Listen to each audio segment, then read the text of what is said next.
नमस्कार, मैं मेघा रानी आप सभी के बीच उपस्थित हूँ श्री लाल शुक्ल जी का उपन्यास राग दरबारी लेकर। हमने 30वें अध्याय तक अध्ययन कर लिया है, तो आज हम लोग 31वां अध्याय अध्ययन करेंगे। तो शुरू करते हैं। घर वापस आकर बद्री पहलवान ने देखा वैद्य जी दुखी हैं।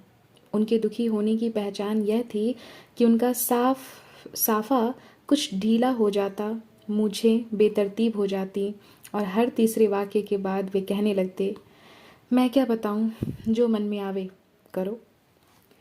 बद्री पहलवान के एक मित्र को पड़ोस के जिले में नाजायज तौर से हथियार रखने के जुर्म में सजा हो गई थी। उसके मकान पर एक स्टेन गन, कुछ हैंड ग्रेनेड, एक राइफल और बंदूक पाई गई थी और यह प्रमाणित हो गया था कि वह मित्र इस शस्त्रागार का मालिक है। मित्र ने मुकदमे में कहा था कि न शस्त्रागार उसका है और न वह मकान ही उसका है। मकान अभियुक्त के अनुसार उसकी पत्नी का था, पर कोर्ट का दिल सुना जाता है ये अस्त्र शस्त्र देखते ही दहल गया और उसने मित्र को जैसे ही मौका मिला 2 साल की कैद सुनाकर जेल भेज दिया। बद्री पहलवान की दिलचस्पी अस्त्र शस्त्र में न थी, पर उन्होंने मित्र की मातम पुरुषी में जाना आवश्यक समझा। मित्र ने इस समय हाईकोर्ट में अपील दायर कर रखी थी और खुद जमानत पर था।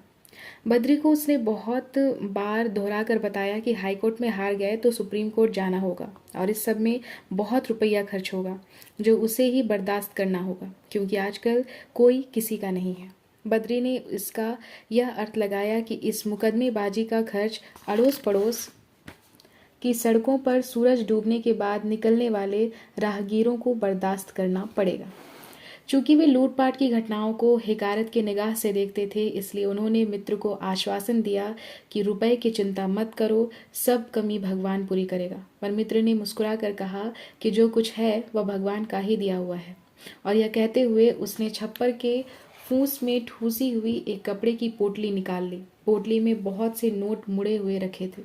उनमें से 2000 रुपए के नोट मित्र ने बद्री के हाथ में इसरार करके रख दिए और कहा कि इन्हें अपने पास रखे रहो, मेरा क्या है, रमता जोगी बहता पानी, एक पैर यहाँ है एक पैर जेल में।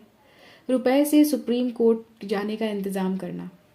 भगवान ने इस बीच 2-4 हजार का और हिसाब कर दिया तो वह भी तुम्हारे पास पहुंचवा दूंगा। मेरे दिन खराब हैं, एक भगवान का और एक तुम लोगों का सहारा है। इस तरह भगवान की चर्चा समाप्त करके बद्री पहलवान अब अपने घर वापस आए तो अमानत ही के क्यों ना हो, उनके जेब में 2000 रुपए थे। आकर उन्होंने वैद्य जी को अपने मित्र की विपत्ति सुनाई और बताया कि शायद सुप्रीम कोर्ट तक जाने की जरूरत पड़ेगी और उस हालत में मुझे भी कुछ दौड़ धूप करनी हो पड़ेगी। वैद्य जी ने गिरी आवाज में जवाब दिया, मैं क्या बताऊं, जो मन में आवे करो। बद्री ने चौंक कर उनकी ओर देखा।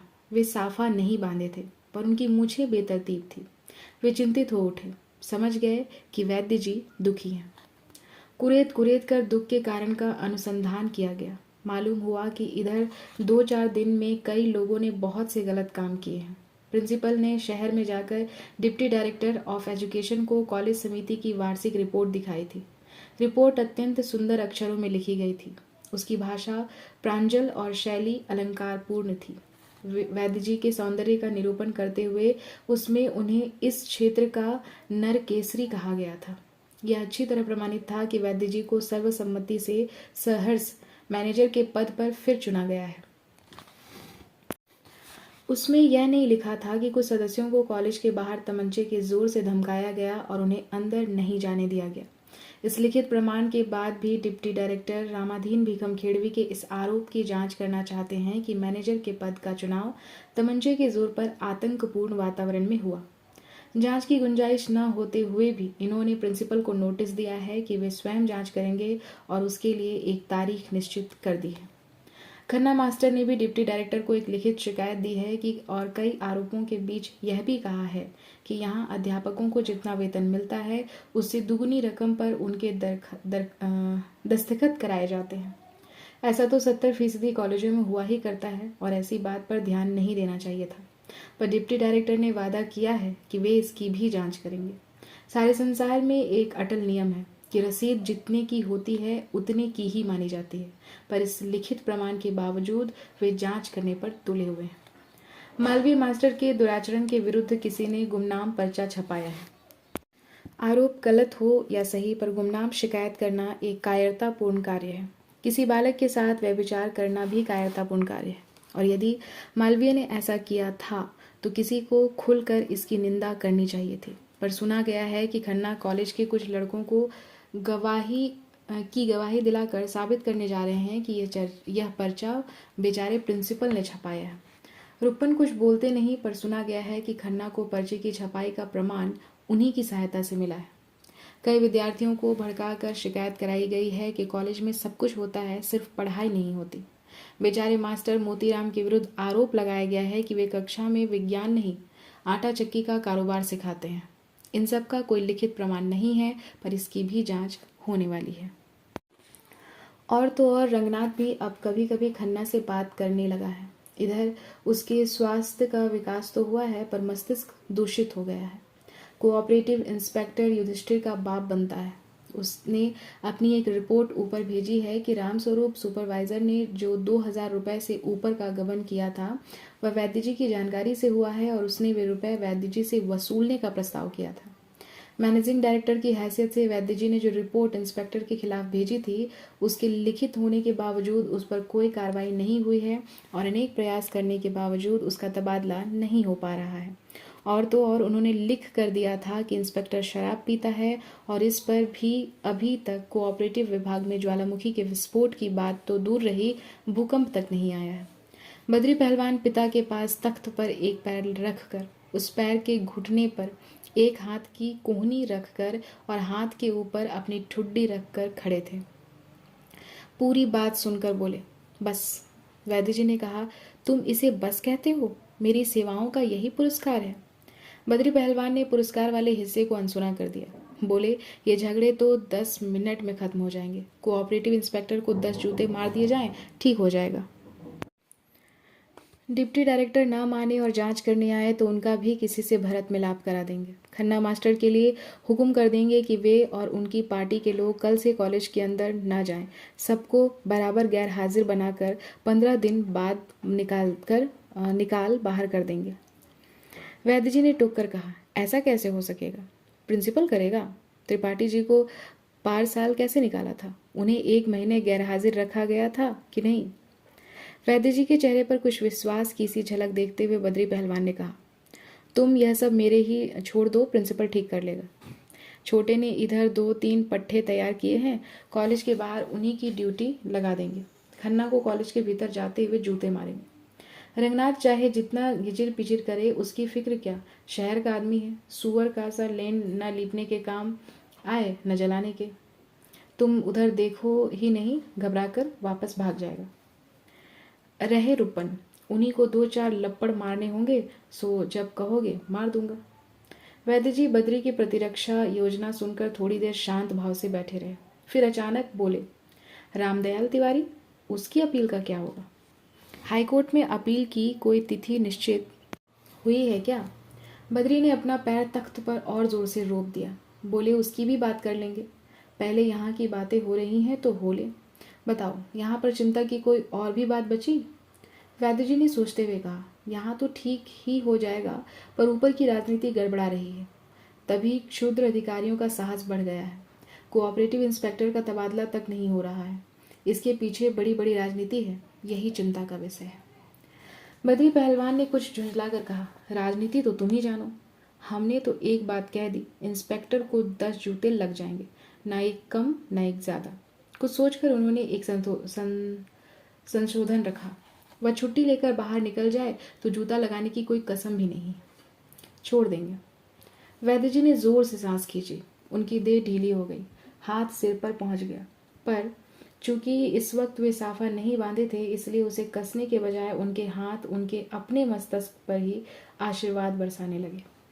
उन्होंने फिर पूछा, रामदयाल तिवारी का क्या करोगे? बद्री पहलवान उसी तरह बोले, अब यह बात पूरी हो जाने दो।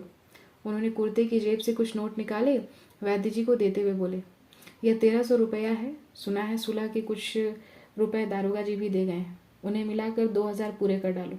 कोऑपरेटिव वाले जोर डालें तो पहले ही जमा कर दिया जाएगा।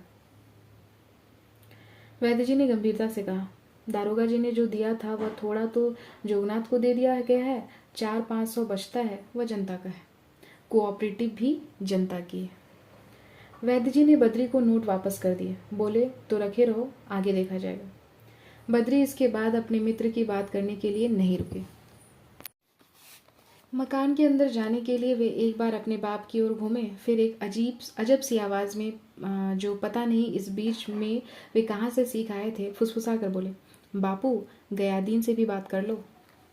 बद्री पहलवान कुछ सालों से अपने बाप को बिना किसी संबोधन के ही पुकारते थे। बचपन में वे उन्हें बापू कहते थे, पर जवान होने पर कुश्तीबाजी की शुरुआत होते ही उन्होंने यह बचकानी हरकत छोड़ दी थी। वैद्य जी ने बद्री पहलवान की बात सुनी और ना जाने क्यों आंखें मूंद ली। शिवपालगंज के बच्चे बच्चे को प्राणी शास्त्र का यह नियम याद था कि होशियार कौवा कूड़े पर ही चोंच मारता है। वैद्य जी के साथ यही हुआ। इस कोऑपरेटिव इंस्पेक्टर ने बड़ी कठिनाई पैदा कर दी थी। पहले वाला इंस्पेक्टर जनतांत्रिक पद्धति से काम करता था, यानी जब यूनियन की इमारत पर भंग पीसने का प्रबंध होता तो सिल पर लोढ़े की पहली चोट पड़ते ही वह दूसरे सदस्यों से पहले ही वहां आ जाता और जनता का आदमी बनकर वहां के कार्यक्रमों में भाग लेता था। यह इंस्पेक्टर भंग का शत्रु और वैद्य जी को प्राप्त होने वाली सूचना के आधार पर और वैद्य जी द्वारा ऊपर के अधिकारियों को लिखे गए पत्र के अनुसार शराब का शौकीन था। शराब के साथ ही इसे ईमानदारी की लत पड़ गई थी और यूनियन के सदस्यों से सहयोग करने की जगह वह उनका विरोध करने लगा था। वैद्य जी को पहले विश्वास था कि इंस्पेक्टर का तबादला हो जाएगा, पर उनके पत्र का जब कई दिन तक उत्तर न आया तो उन्हें चिंता हुई। पता लगाने पर विदित हुआ कि सारा खेल राजनीति का है और जिस तरह जनसेवकों का स्थानांतरण राजनीति द्वारा हो सकता है, उसी तरह उच्चतर राजनीति द्वारा वह रुक भी सकता है। तब उन्हें मालूम हुआ कि इंस्पेक्टर के हाथ शराब की बोतल और कलम तक ही नहीं, राजनीति की डोरियों तक भी पहुंचे हुए हैं। एक दिन वैद्य जी अकेले ही मित्रता की यात्रा पर निकल पड़े। शहर पहुंचकर सवेरे से ही उन्होंने दर्जनों बंगलों के चक्कर लगाए। कुछ जगहों को छोड़कर जहां घंटा आध घंटा बाहर बैठना अपमान सूचक स्थिति नहीं माना जाता था, उनका उल्लासपूर्ण स्वागत हुआ और धक्का खाया हुआ आत्मविश्वास उनके भीतर एक बार फिर से फनफना कर उठ खड़ा हुआ। बहुत से बंगलों पर लोग उनसे वीर्य पुष्टि की गोलियां पाकर प्रसन्न हो गए। बहुतों को गोलियों के साथ यह सूचना भी देनी पड़ी कि उनका परिचय कुछ दिन पहले एक उच्च कोटि के ज्योतिषी से हो गया है और यदि श्रीमन अपनी जन्म कुंडली दे दें तो उस पर पुनः विचार कराया जाए। कुछ लोगों का उत्साह बढ़ाने के लिए गोलियों की प्राप्ति और ज्योतिषी का परिचय मात्र काफी नहीं था। उन्हें बताना पड़ा कि ऋषिकेश के अमुक महात्मा जी अमुक तिथि को यहाँ आने वाले हैं। हाँ, वही महात्मा जी जिनके आशीर्वाद के अमुक पुलिस कप्तान के विरुद्ध सारे आरोप मिथ्या प्रमाणित हुए और यही नहीं, उन्हें तत्काल पदोन्नति भी मिली और उनसे रात्रि 10 बजे के बाद मिलने में अधिक सुविधा होगी और श्रीमान यदि चाहेंगे तो परिचय कराने के लिए उस दिन मैं भी आ जाऊंगा। उच्च स्तर के कई राजनीतिज्ञों और अधिकारियों को इस प्रकार परास्त करके अंत में वे उस बंगले पर पहुंचे जहां से कोऑपरेटिव इंस्पेक्टर की रक्षा का आदेश निकल रहा था। वहां उन्हें विदित हुआ कि सहकारिता आंदोलन में अब एक नए चिंतन का संचार हुआ है, जो भाई भतीजावाद, जातिवाद, समाजवाद आदि उच्च वर्गीय सिद्धांतों को एक में लपेटकर भविष्य के कार्यकर्ताओं की प्रेरणा का स्रोत होता।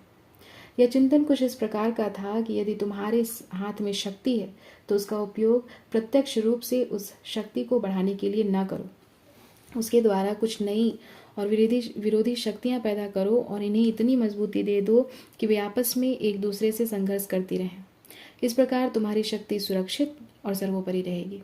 यदि तुम केवल अपनी शक्ति के विकास की ही चेष्टा करते हो और दूसरी परस्पर विरोधी शक्तियों की सृष्टि, स्थिति और संहार के नियंत्रक नहीं बने तो कुछ दिनों बाद कुछ शक्तियां किसी अज्ञात अप्रत्याशित कोण से उभरकर तुम पर हमला करेंगी और तुम्हारी शक्ति को छिन्न भिन्न कर देंगी।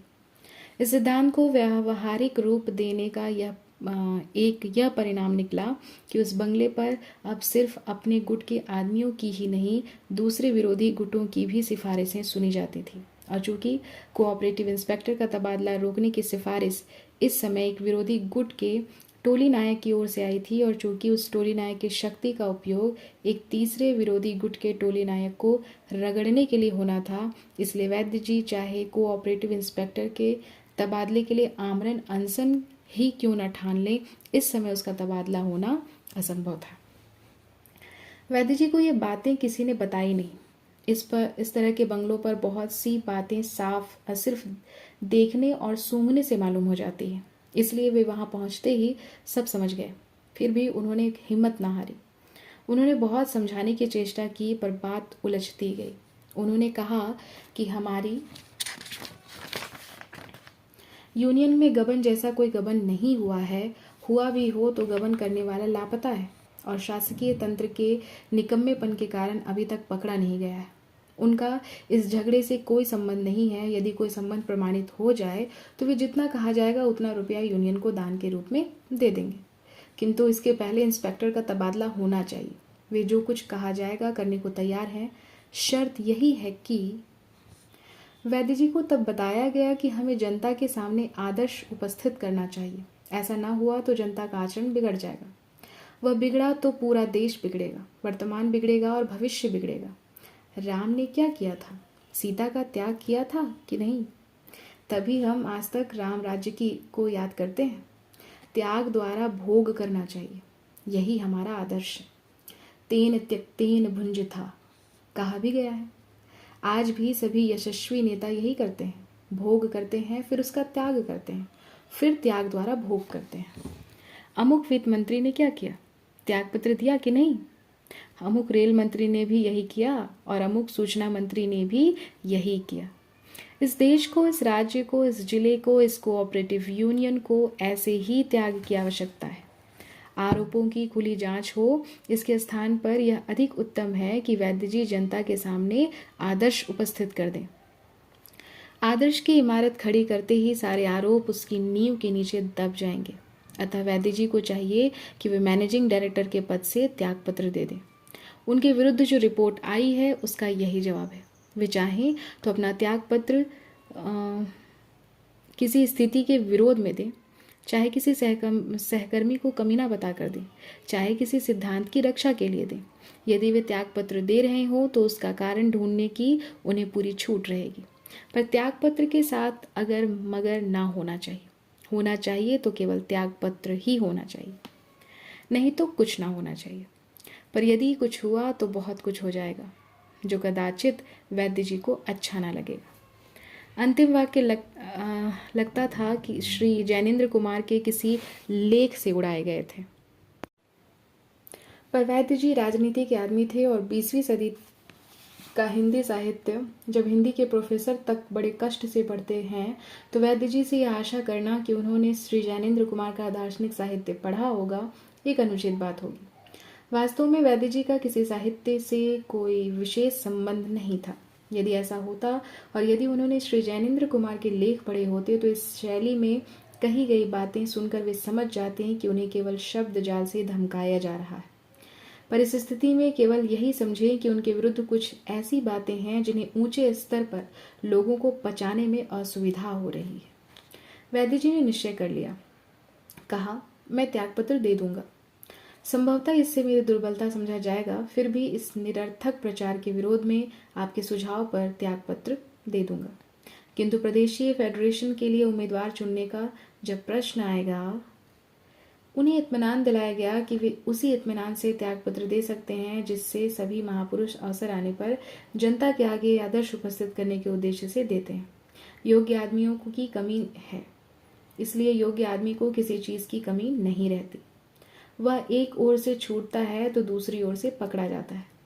आज मित्रता की यात्रा में वैद्य जी वीर्य पुष्टि की गोली, ज्योतिषियों के विषय में सूचना प्रसारण और बाबाओं के साथ मध्यस्थता, इन तीनों कार्यक्रमों के अलावा एक चौथी बात भी करते चल रहे थे। अतः इस बंगले से बाहर आने के पहले उन्होंने यहाँ भी यह बात छेड़ दी। आपको जानकर प्रसन्नता होगी कि मैं अपने ज्येष्ठ पुत्र का विवाह अंतरजातीय रूप से करने की सोच रहा हूँ। अभी बात पक्की नहीं हुई है, पर आशा है कि निमंत्रण पत्र शीघ्र ही सेवा में प्रेषित करूंगा। आपकी उपस्थिति प्रार्थनीय होगी। हो सकता है व्यक्तिगत रूप से निवेदन करने के लिए उस समय ना आ सकूं, अतः अभी से कहे जा रहा हूं, ऐसे आदर्श विवाहों में आप लोगों का सहयोग एवं आशीर्वाद मिलना अत्यंत आवश्यक है। आपको यह भी जानकर प्रसन्नता होगी कि उन्हें यह जानकर प्रसन्नता हुई वे अवश्य उपस्थित होंगे। ग्रामीण वातावरण में उसका विरोध भी हो रहा है, किंतु जो भी कहा जाता है उसी को सुनकर उन्हें प्रसन्नता होनी थी।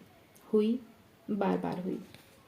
कोऑपरेटिव यूनियन का सालाना जलसा बड़ा ही सफल रहा, क्योंकि मिठाई इस साल शहर से मंगाई गई थी। यूनियन की इमारत में झंडियां लगाई गईं और फूल मालाओं के ढेर लग गए। जिस हाकिम ने कुछ दिन पहले कोऑपरेटिव फार्म का उद्घाटन किया था, उसी को इस जलसे में हिस्सा लेने के लिए बुलाया गया। पब्लिक में भाषण देने और माला पहनने का खून उसके मुंह में बहुत पहले लग चुका था। इन बातों की गंध पाते ही वह तड़ाक से पतलून पहनकर और एक व्यापारी की मोटर मांगकर पों पों करता हुआ जलसे में पहुंच गया। यूनियन की सालाना रिपोर्ट बिना पढ़े ही पढ़ी हुई मान ली गई। कारोबार में फायदा हुआ था और मेंबरों को उसका हिस्सा मिलना था। वह उन्हें बिना दिए ही मिल गया। बहुत कुछ तो बिना हुए ही हो गया। अंत में जिस चीज का होना जरूरी था वह होने लगी। भाषण शुरू हो गए। भाषण की असलियत दिए जाने में है, लिए जाने में नहीं। इसलिए लोग भाषण देते रहे और लोग आपस में दूसरी समस्याएं सुलझाते रहे। उदाहरण के लिए शहर से आए हुए हाकिम ने कहा कि वैद्य जी कोऑपरेटिव की प्रतिमा है। तो लोग बजाय प्रतिमा का अर्थ पूछने के आपस में यह कहने लगे कि बद्री पहलवान गयादीन की बिटिया से फंस गए हैं। फिर हाकिम ने कहा कि जब तक गांव गांव में इस तरह की प्रतिमाएं नहीं पैदा होती, कोऑपरेटिव आंदोलन का बढ़ना मुश्किल है। इस पर भी लोगों ने न तो कोऑपरेटिव का महत्व जानना चाहा, न आंदोलन का, और सिर्फ इतना कहकर रुक गए कि बात दबाए नहीं दब रही है, इसलिए शादी करने जा रहे हैं। इस सब कानाफूसी के बावजूद किसी ने कोई दुखदाई बात खुलकर नहीं कही, क्योंकि जब अब भी चक्रवर्ती राज्य अगर कहीं था तो यूनियन में था, और किसी का था तो वैद्य जी का था। फिर भी राम राज्य तक में दुखदाई बात कहने के लिए एक धोबी निकल आया था। यहाँ भी एक आदमी ने खड़े होकर बड़े जोश से कहा कि मैं भाषण दूंगा। उसके पास बैठे हुए कुछ लोग उसकी धोती पकड़कर खींचने लगे ताकि वह धोती के लालच में नीचे खिंचा चलाए, पर वह आदमी रामाधीन भीखम खेड़वे के गुट का था और हर बात हिदायत के अनुसार करने को तैयार होकर आया था। इसलिए उसने खिंचती हुई धोती की परवाह नहीं की, बल्कि उससे उसका जोश दुगना हो गया और सब भाषणों के ऊपर चढ़कर उसने जोर से भाषण दिया कि मैं भी भाषण दूंगा। जोर से बोलने का वही नतीजा हुआ जो प्रायः होता है। विपक्ष धीरे धीरे बोलने लगा। शहर से आए हुए हाकिम ने कहा, दो, जरूर दो, मना कौन करता है। उसने अपने जोश को कायम रखने के लिए श्रीमान सभापति जी, भाइयों और बहनों भी नहीं कहा। एकदम से उसने उठान भरी। इस रिपोर्ट में क्या नाम है उसका? गबन की बात नहीं कही गई है। यहाँ एक लुच्चा सुपरवाइजर था, क्या नाम है उसका? रामस्वरूप नाम था। गबन कर दिया साले ने, क्या नाम है उसका? शहर को 2 ठेले गेहूं लदवा कर भाग गया। शराब पीता था, क्या नाम है उसका? रंडीबाजी भी करता था। वैद्य जी तक उसके मुंह से मुंह खोस कर क्या नाम है बात करते थे। एक दिन रात को 2 ठेले आए, क्या नाम है? रातों रात लदते रहे, किसी को पता नहीं क्या नाम है उसका। साला बातचीत बड़ी मीठी करता था, मुझे देखते ही दूर से क्या नाम है पायलागी करता था। वैद्य जी की क्या नाम है उसका? कोई बुरा ना माने, मैं कहूँ चाहे ना कहूँ, सारी दुनिया कहती है पटटी अच्छी बैठती थी। 2000 रुपए का बकबक निकाल दिया साले ने। क्या नाम है उसका? Gym gym gym gym. जिम्मेदार कौन होगा? कोऑपरेटिव बड़ी अच्छी प्रतिमा है, क्या नाम है? प्रतिमा लिए लिए घूमो। वैद्य जी से कोई पूछने वाला नहीं है कि यहाँ कौन जा रहा है। मिठाई खाए जाओ, क्या नाम है? पानी पीकर घर जाओ। इससे देश का क्या नाम है उद्धार नहीं होगा। देश से देश का चलन चलना चाहिए। गबन कैसे हो गया? जांच होनी चाहिए। मैं पढ़ा लिखा नहीं हूँ, इसलिए कोई बुरा ना माने। होली है, होली है। उस आदमी का जोश बढ़ता जा रहा था, और जब उसने होली है का नारा बुलंद किया तो साफ जाहिर हो गया कि वह हाथ उठाकर कोई कविता सुनाने जा रहा है।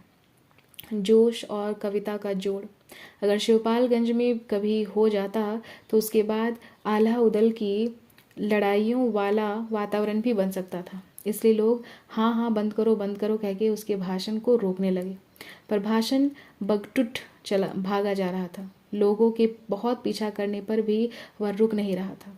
तभी वैद्य जी उठकर सामने आए और खड़े हो गए। भाषण उन्हें देखते ही अपनी जगह थोड़ा उछला कूदा, फिर दुम हिलाकर जमीन सूंघने लगा।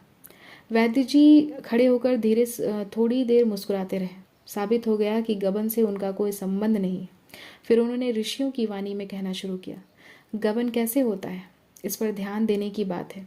आपके पास अपनी 1000 मुद्राएं हैं, आप उसका गबन नहीं कर सकते। वे मुद्राएं आपकी हैं, अतः गबन आप नहीं कर सकते। आप उसका अनुचित व्यय कर सकते हैं, पर गबन नहीं। गबन वही कर सकता है जिसकी अपनी मुद्राएं ना हो। सहकारिता में किसी की अपनी संपत्ति नहीं होती, वह सामूहिक संपत्ति हो जाती है। कई व्यक्तियों की संपत्ति एक स्थान पर एकत्रित की जाती है। उसकी सुरक्षा वह करता है जिसकी वह संपत्ति नहीं है।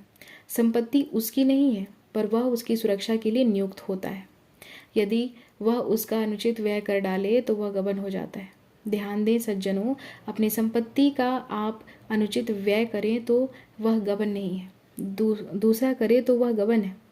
सहकारी संपत्ति किसी व्यक्ति विशेष की संपत्ति नहीं होती, अतः उसका अनुचित व्यय या अनुचित क्षरण किसी ऐसे व्यक्ति द्वारा ही होता है जिसकी वह संपत्ति नहीं है, गबन होता है। इस प्रकार सिद्ध हुआ कि सरकारी संपत्ति में अनुचित व्यय नहीं होता है तो सदा गबन ही होता है। सहकारी संपत्ति की यही नियति है। इस पर आश्चर्य नहीं होना चाहिए, ना सहकारी संपत्ति के साथ गबन का शब्द जुड़ते देखकर उससे घबराना चाहिए। कहीं कहीं गबन को छिपाया जाता है। दोष को छिपाना ना चाहिए, नहीं तो जड़ पकड़ लेता है। हम यही सिद्धांत मानते हैं, जिस सहकारी यूनियन में गबन ना निकले उसको संदेह से देखना चाहिए। प्रायः वहाँ गबन आंकड़ों की आड़ में छिपाया जाता है। यहाँ कुछ भी छिपाया नहीं गया, व्यवस्था उत्तम रखी गई। गबन हुआ पर होकर भी नहीं हुआ, क्योंकि परिणाम उत्तम रहा। वर्ष के अंत में यूनियन को हानि नहीं हुई, लाभ हुआ। लाभ चाहे 1 पैसे का हो, चाहे 1 करोड़ मुद्राओं का, लाभ लाभ है और हानि हानि। यहाँ हानि का प्रसंग नहीं उठता, प्रसंग तो लाभ का है। ऐसी स्थिति में गबन का प्रकरण निरर्थक था। उसका यहाँ प्रश्न उठाना यूनियन का अपमान करना है, यह सहकारिता का अपमान है। परंतु मेरे विरुद्ध व्यक्तिगत आक्षेप लगाए गए हैं। आक्षेप करना अनुचित है, व्यक्तिगत आक्षेप और भी अनुचित है। इस वातावरण में कोई भी व्यक्ति काम नहीं कर सकता, शिष्ट व्यक्ति तो बिल्कुल ही नहीं कर सकता। मैं इस प्रकार के आक्षेपों का विरोध करता हूँ, पर ध्यान रहे, विरोध आक्षेपों से है, आक्षेप करने वालों से नहीं। आक्षेप करने वाले श्री रामचरण हैं, मैं उनका आदर करता हूँ, उनके लिए मेरे मन में बड़ी श्रद्धा है। पर मैं उनके आक्षेपों का विरोध करता हूँ, बलपूर्वक विरोध करता हूँ, और विरोध के रूप में यहाँ के मैनेजिंग डायरेक्टर के पद से मैं त्याग पत्र देता हूँ। कहकर वैद्य जी अपने स्थान पर शांतिपूर्वक बैठ गए। इसके बाद सब कुछ तेजी से होने लगा। बड़ी काय काय मची, जैसे कोई मेंबर विधानसभा से घसीट कर निकाला जा रहा हो। फिर काय काय कम पड़ने लगी और शहर वाले हाकिम की गंभीर आवाज़ सुनाई पड़ी। वैद्य जी अपने फैसले पर अटल हैं, इसलिए मेरी सलाह है कि उनका इस्तीफा मंजूर कर लिया जाए। वैसे भी आज अगले वर्ष के लिए चुनाव होना था। इस्तीफे का मतलब यह है कि वैद्य जी आगे के लिए मैनेजिंग डायरेक्टर नहीं होना चाहते। वैद्य जी ने बैठे ही बैठे कहा, मैं सदस्य भी नहीं रहना चाहता, मेरा कर्तव्य पूरा हो गया। अब नवयुवकों को आना चाहिए, उन्हीं को यह आंदोलन चलाना चाहिए। शहरी हाकिम ने समझाया, मेरा ख्याल है आप इतना हाथ ना खींचें, नहीं तो यह यूनियन बैठ जाएगी। आप नवयुवकों की बात करते हैं, इस जमाने में वे हैं कहाँ? पर वैद्य जी नहीं माने। वे इस पर अड़े रहे कि नवयुवकों को इस जमाने में भी होना चाहिए और उन्हीं को आंदोलन चलाना चाहिए। अंत में शहर वाले हाकिम ने कहा, तो नया मैनेजिंग डायरेक्टर चुन लिया जाए। यह कहकर दूसरों को बोलने का मौका दिए बिना वह खुद बोलने लगा। बात उसने परंपरा से शुरू की। उसने कहा, भाइयों, इस यूनियन की यह परंपरा रही है कि यहाँ सभी चुनाव एक मत से होते आए हैं। मुझे आशा ही नहीं, पूर्ण विश्वास है कि आज भी उस परंपरा के मुताबिक काम किया जाएगा। आप लोग कोई नाम?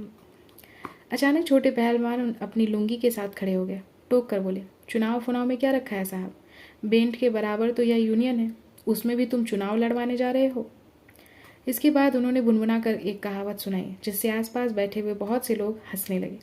हाकिम ने समझा कि छोटे पहलवान ने उसके खिलाफ कोई अश्लील बात कही है। उसने घबरा कर कहा, पहलवान जी आप गलत समझे। छोटे पहलवान ने अकड़ कर उसकी बात काटी। हम तो गलत समझेंगे ही। तुम पतलून पहने हो साहब, सही बात तो तुम ही समझोगे। हाकिम ने खुशामद सी करते हुए कहा, जरा समझ तो लीजिए पहलवान जी, मैं तो चुनाव के खिलाफ बोल रहा था कि यहाँ चुनाव लड़ने की परंपरा नहीं है। यहाँ हर फैसला एक राय से होता रहा है। चुनाव? छोटे पहलवान ने अपना सीना फुला लिया, ललकार कर बोले, तुम फिर वही चुनाव चुनाव लगाए हो साहेब, चुनाव ही की बात घेप रहे हो। हमने कह दिया चुनाव फुनाव नहीं होगा, उसकी ज़रूरत नहीं। वैद्य जी नहीं रहना चाहते तो ना रहें। जहाँ मुर्गा ना होता तो वहाँ क्या भोर ही ना होगा। शाम के 4 बज रहे होंगे। हवा धूल उड़ाती हुई जोर से बह रही थी। छोटे पहलवान धूल से बचने के लिए आंखें मिलमिलाते हुए अपनी जगह पर हिल डुल रहे थे और जोश में आकर चीखने लगे थे। जोश और चीख का कोई कारण सामने नहीं था, पर उनका जोश बढ़ता जा रहा था और आवाज़ ऊंची होती जा रही थी। उसी अनुपात से जनता भी उत्साहित होती जा रही थी। हाकिम की घबराहट बढ़ रही थी। छोटे ने, जो अब किसी काल्पनिक पलटन को लड़ाई के मैदान में दौड़कर आगे बढ़ने के लिए प्रोत्साहित कर रहे थे, आखिर में कहा, वैद्य जी हट गए हैं, कोई फिक्र नहीं, उनकी जगह सटाक से दूसरा आदमी बैठ जाता है। कैसा चुनाव? चले बड़े चुनाव वाले। यहाँ तिड़ीबाजी शहर में ही चलती है, यहाँ नहीं चलेगी। यहाँ तो जिसे चाहो उसी को वैद्य जी की जगह बैठा दिया जाएगा। उठो बद्री उस्ताद, ना हो तो तुम ही बैठ जाओ। उठो उठो उस्ताद, लो लपक के। शोरगुल के बीच बड़े जोर का नारा लगा, बोलो भारत माता की जय। फिर वही पुराना क्रम, बोलो महात्मा गांधी की, पंडित जवाहरलाल नेहरू की, बैद महाराज की, बद्री पहलवान की, इदरिस साहब की। इदरिस साहब यानी शहर से आए हुए हाकिम के दिमाग में सन्नाटा छा गया। आंखें चकाचौंध हो गईं और जब उन्हें होश आया, उन्होंने देखा वैद्य जी कहीं चले गए। उनके विरोधी रामचरण को कोई फाटक के बाहर हाथ पकड़कर खींचे लिए जा रहा है। बद्री पहलवान माला पहने हुए मंच पर उनकी बगल में बैठे हैं और उनके चेहरे पर मैनेजिंग डायरेक्टर के पद की आभा फैली हुई है। इसी के साथ यह अध्याय यहीं पर समाप्त। फिर मिलूंगी अगले अध्याय के साथ। तब तक के लिए धन्यवाद।